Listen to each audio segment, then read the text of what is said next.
की राजधानी अवंतीपुर थी। जो स्वयं भगवान विष्णु के परम भक्त थे, वो सदैव ही भगवान विष्णु के दर्शन की इच्छा रखते थे। एक रात श्री हरि विष्णु राजा इंद्रद्युम्न के स्वप्न में आकर दर्शन लेते हैं। हे राजन, तुम पुरी के समुद्र तट पर जाओ। तुम्हें वहां पर एक लकड़ी का तैरता हुआ लट्ठा मिलेगा। उसे लाकर तुम भव्य मूर्ति का निर्माण करना।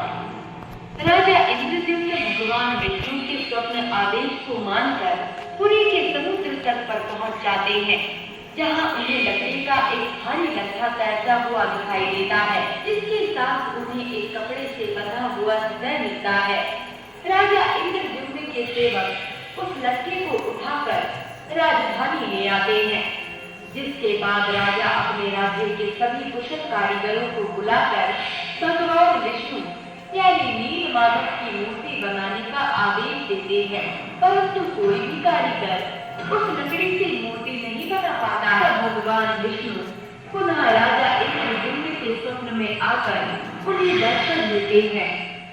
हे राजन, आप देवताओं के शिल्पकार भगवान विश्वकर्मा की आराधना कीजिए। वे इस कार्य में आपकी सहायता करें। भगवान विष्णु के आदेश से राजा इंद्रद्युम्न देवताओं के शिल्पकार विश्वकर्मा जी की आराधना करने लगते हैं। तब श्री हरि के आदेश और राजा इंद्रद्युम्न की आराधना से प्रसन्न होकर भगवान विश्वकर्मा जी एक वृद्ध शिल्पकार के रूप में राजमहल में पहुंच जाते हैं। हे राजन, मैंने सुना है कि आप एक मूर्ति बनवाने की इच्छा रखते हो। हाँ जी, आपने सही सुना। क्या आप ये करने में सक्षम हो? हे राजन, मैं अवश्य ही उस लट्ठे से मूर्ति तैयार कर दूंगा, लेकिन मेरी कुछ शर्तें जिन्हें आपको मानना पड़ेगा। हे शिल्पी, आपकी क्या शर्तें? कृपया कर आप मुझे बताएं।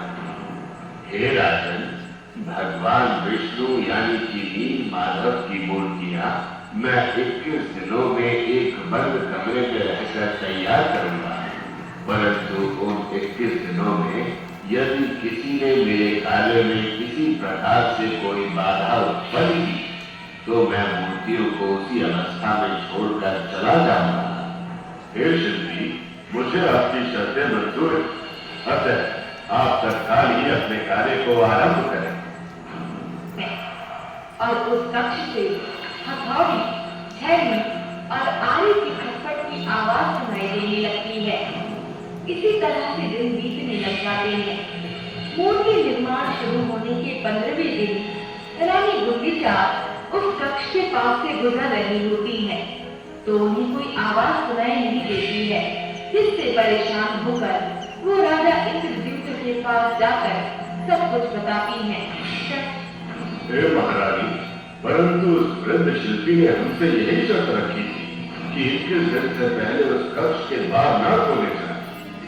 हे स्वामी, कहीं उस बेचारे वृद्ध शिल्पकार के साथ कुछ अनिष्ट न हो गया हो। रानी गुंडीचा के बार बार आग्रह करने पर राजा इंद्रद्युम्न ने कक्ष के द्वार खोलने का आदेश दे दिया। द्वार खुलते ही विश्वकर्मा जी लट्ठे के साथ बंधे हृदय को मूर्ति के भीतर स्थापित कक्ष से अंतर ध्यान हो जाते हैं और वहाँ 3 अर्धनिर्मित मूर्तियां अपने पीछे छोड़ जाते हैं। राजा इंद्रद्युम्न को अपने किए पर बहुत दुख होता है कि उन्होंने भगवान विश्वकर्मा की आज्ञा नहीं मानी और उनको दिए गए वचन का पालन नहीं किया। इसी कारण भगवान जगन्नाथ के आधे हाथ और आधे पांव बने हुए हैं। जब राजा इंद्रद्युम्न उन अर्धनिर्मित मूर्तियों के समीप जाते हैं, तब उन्हें श्री कृष्ण की मूर्ति से हृदय के धड़कने की ध्वनि सुनाई देती है, जिससे उन्हें ये ज्ञात हो जाता है कि भगवान की इस मूर्ति के भीतर श्री कृष्ण का हृदय विराजमान है। राजा इंद्रद्युम्न ने भगवान विष्णु की इच्छा मानकर उन मूर्तियों को स्थापित किया, जो आज भगवान जगन्नाथ धाम के नाम से प्रसिद्ध हैं।